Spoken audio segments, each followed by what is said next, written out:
Hello and welcome back to my channel. Welcome if you're new here. Today is part 3 in my new Entering 30 series.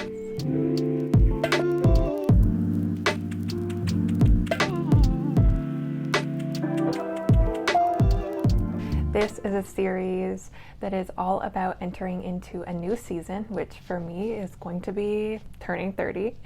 And doing it with intention, creating a ritual in how you want to enter in and how you want to feel. And today we are not only going to be discussing anxiety, my personal journey with it, and ways that I have really stepped into another level of healing that part of me, but we're also going to be talking about what I eat in a day. And I combined these two topics very intentionally because they coincide so deeply and are very much connected in our lives. But that is why I wanted to show you how I eat, why I eat in that way, and so that will be kind of broken up in between me chatting about my story and healing journey with anxiety. So let's get into it.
My journey with anxiety starts at a very young age. I am someone who grew up dealing with anxiety and having no idea what it was until I was in my mid-20s actually. How it started for me as a child was through a very intense shyness, a fear of others, a fear of ultimately being seen, a fear of getting in trouble, and through stomach aches, feeling so nervous about pretty much just everything in my life, going to doctor's appointments, even speaking to anyone, my teachers, different students. I was so painfully shy, and that came through stomach aches, it came through tears, and that's how it really showed up within my childhood. I actually very distinctly remember kind of a turning point where it escalated even more, and that was in grade 5. So I believe I was 10 around that age, and I was feeling so nervous at school, so what would the word be? Almost like boxed in and feeling like I had no control throughout the day. And the only way I knew how to express that to my mom was that I felt nervous that I wasn't going to be able to use the restroom. So I came to my mom one day asking her to please talk to my teacher and tell her that I dealt with stomach aches. And I basically wanted my mom to notify my teacher that if I needed to use the bathroom often, that I would be allowed and that she wouldn't get me in trouble. Which now as an adult, looking back, I can see what was being expressed then. And so I remember my mom coming in and notifying my teacher about this, and then I had the permission pretty much to just write my name on the whiteboard and leave whenever I felt like I needed to. And that definitely helped me, but didn't diminish any of the bigger feelings of nervousness or lack of control that continued into my teens. So as a teen, it showed up still in a little bit of nervousness. I wasn't as shy once I started to get older. I was definitely quiet, but it still showed up in feeling like I was getting boxed in within classroom settings, like I would never be able to exit, or if I was feeling overwhelmed, that I wouldn't be able to leave because I would get in trouble. So it would show up as stomach aches. And this continued to happen even as I left for college. It showed up more in social settings, feeling extremely self-conscious while I was speaking to others, always feeling like I was the awkward person, that I didn't know how to talk without being so self-aware of my words and their body language. It was like I was just hyper aware in social settings, and it made me so uncomfortable and nervous. And again, this showed up in the feeling of stomach aches and getting sick often. And again, that feeling even in college, being boxed into settings, would leave me feeling so panicked, where I would have to really focus, do deep breathing, and I never knew what it was I was dealing with. It wasn't until I was, I believe, 24, and I was with a friend of mine. As I was driving her home and I was noticing her breathing to herself, she actually asked me to put on a certain song because it calmed her down. She cracked the windows, and then she even mentioned, is it going to be okay if I have to stop to use the restroom on our way? And I was like, absolutely. And then she went on to explain what she was feeling and that she dealt with anxiety. And it was like my life flashed before my eyes. It was such a light bulb moment, because I had heard about anxiety, but kind of didn't understand it in depth or understand the symptoms and things to kind of look for to recognize what was happening. And so when she shared this with me, I was like, not only is everything you're needing okay and I'm here to support, but I know exactly what you feel and I have the same experiences. So I went home and, like I do, went on this research frenzy to understand anxiety. Now, as the years have gone on, especially I would say since 2020, the world and social media is more and more prevalent in sharing these topics openly and understanding what these things are that so many of us deal with. When you understand something and can identify it within your own life, it brings a sense of relief, not feeling like you're alone and crazy, but feeling like this is something that can be named, therefore this is something that I can take on.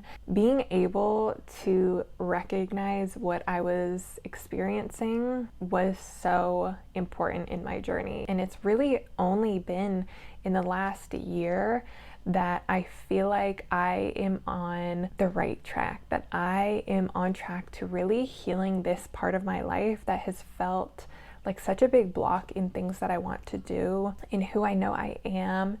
And I really want to share the journey that got me there, in hopes that if you are like, oh my gosh, I'm struggling with these things so much, in hopes that it'll help you get there too.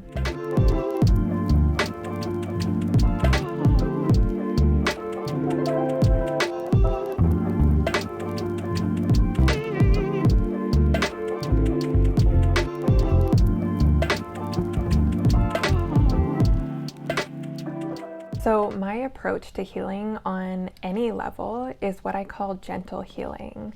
And that just means you have the continual reminder that you are human and that your instinct is safety.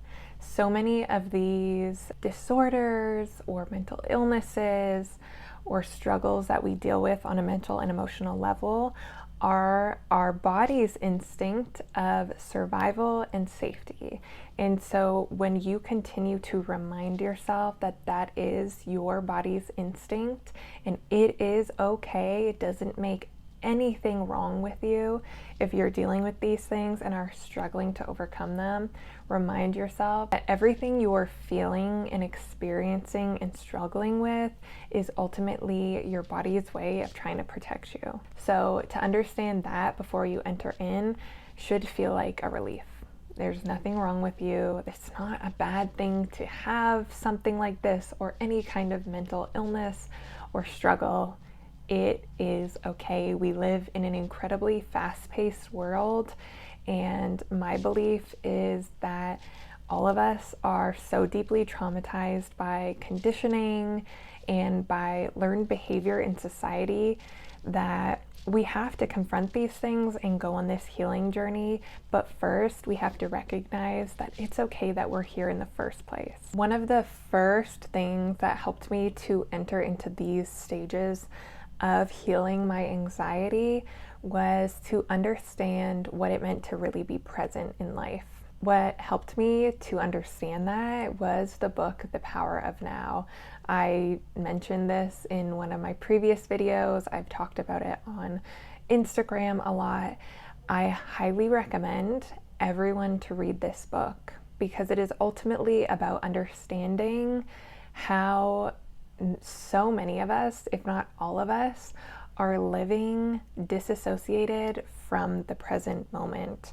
We are not present because we are stuck in our thoughts, and our thoughts are only ever based on past experiences or future worries. And so when you are living in your thoughts, in your mind, then that means you are not living in the present moment. And the present moment is all we really have in life. And so understanding that on a deep level and really learning how to navigate the inner dialogue, how to practice stillness, was such a catalyst for me being where I am today. So I highly recommend diving into his work because it is profound in its effects to help you to get back to the present, because anxiety is something that is happening on the level of your mind. Your body also engages in anxiety as almost a trauma response, but for the most part, anxiety is triggered by thoughts. And so learning how to become present, how to still your mind, and to access this present moment right here and now is a really powerful tool to dissipate some of those thoughts that are pulling you into an anxiety attack, panic attack, or just the feeling of always being anxious. Once I really understood that, it pushed me onto the journey of learning about meditation, learning how to meditate, what meditation is, and how it can be this incredible tool to help you to regulate your internal world, which is your thoughts, your emotions, all of those things we are experiencing on a daily basis. The Calm app has a series called How to Meditate by Jeff Warren that is so incredible in not only introducing you to the practice, but really explaining the why, explaining how this isn't something to accomplish or achieve or become good at, that it is just helping you with all of these everyday human things that we need to learn how to overcome, essentially, and learning to just be, sitting back and being the observer of what's happening around you without reacting, without getting triggered, and ultimately strengthening your muscle of focus, what you pay attention to, and strengthening your muscle of equanimity, which is the ability to remain calm in the midst of chaos, of any crazy circumstance that life may bring. A muscle that I believe we all need to actively strengthen. And let me just remind you, if you've tried meditation before and you're like, that was way too hard, I couldn't focus, not for me, that is essentially the point. We all struggle with meditation because our minds are so active and we never learn to quiet them. So it is okay having a wandering mind. It's exercising and practicing it to strengthen those muscles. We forever will live with a brain, with thoughts, with emotions, and we need to learn how to navigate them, how to detach from them. Our thoughts, what we think of, does not define who we are. We are humans. We have chemicals that trigger thoughts, that trigger emotions, and so we need to learn to detach from them and to become the observer, which is what meditation does. In the moment that you actually become aware of your thoughts and your thought processes, is the moment that you start to gain power over them instead of them gaining power over you.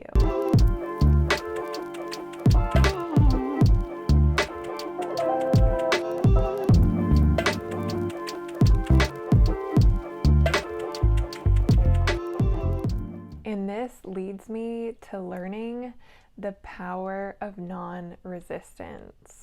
This is why I called this video Embracing Anxiety, because this was the stage of my journey that things started to fall into place. So many of us don't realize how much we resist the things we feel, and that the resistance to what we're experiencing is often bringing us more pain than the thing itself. So it's actually not about changing what you're experiencing, it's about changing how you are experiencing that thing. So for me, the biggest thing that has transformed my anxiety is my relationship to it. I don't feel upset when I'm anxious. I don't get mad at myself and think, how am I still here and I'm this far down the track and I even help other people. No, that's okay.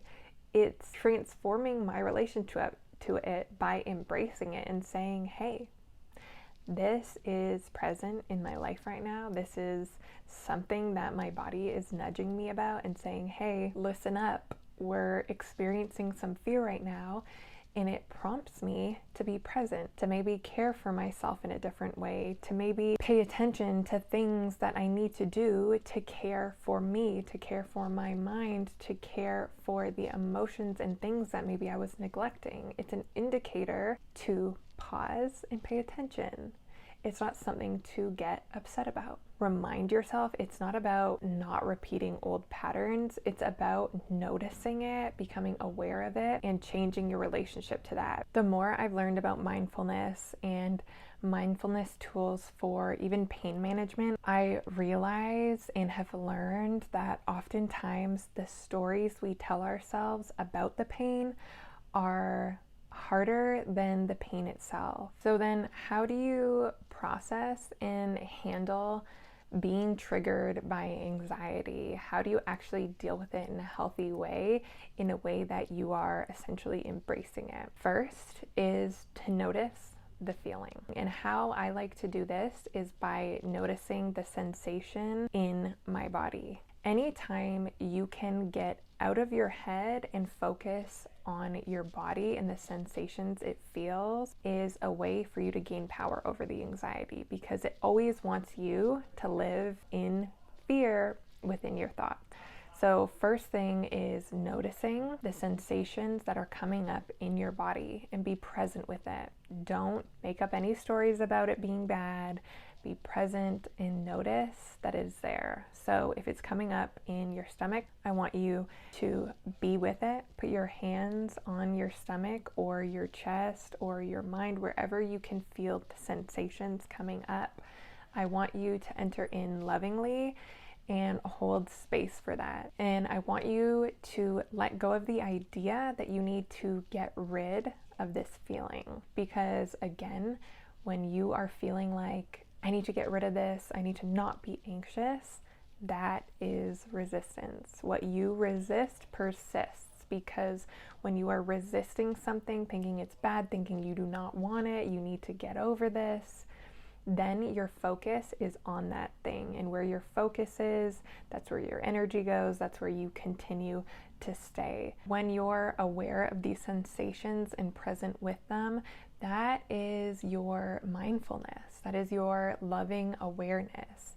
And so I want you to realize that even though that sensation you don't want to feel is there, those emotions and fears are there, so is this loving mindfulness. They are there together, and they are not fighting against one another, but one is caring for the other. And that, again, can help dissipate the feeling that you are not in control and almost being controlled by the feelings. A practice that I even do is say hello to it and say, I am not afraid that you are here. Speak to yourself. Something else that you can do is tap on your heart. If you've ever heard of EFT tapping, tapping in certain meridian points can actually help bring your parasympathetic system, that restful, calming, healing system within your body, to activate. And so when the feelings arise that are not calm, you can tap on your heart and speak to yourself. I am not afraid of the fear I feel. I am not afraid of the anxiety. Even though I feel it, that's okay. It is present and I am present with it. Tap and speak over your experience. Lastly is transforming it. When you are able to be mindful and present when the feelings of anxiety and panic arise, it gives you the opportunity to go deeper within yourself. When you're aware and mindful of the things that continue to come to the surface, you can then be mindful of the root of where they're coming from. This gives you the opportunity to do the work to really free yourself from some of the internal prisons that you have been living in, because anxiety really comes down to having an inaccurate perception of what is happening around you, and it gives you that feeling of panic and lack of safety that you need to remind yourself is just a perception. The most powerful thing you can do for yourself, just like I was talking about in my last video, is looking deeper, getting to know yourself, figuring out the ways in which you may be conditioned to perceive the world around you, to see things in life, to see yourself, and to do that work to free yourself.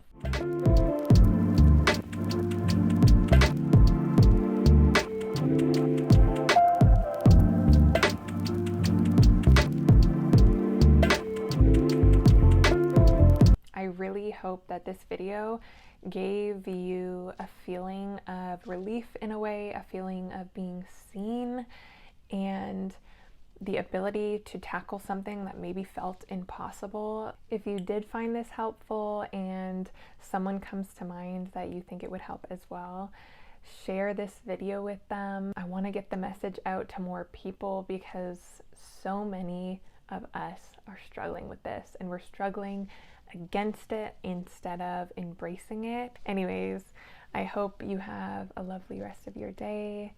Be kind to yourself, and I will see you next time.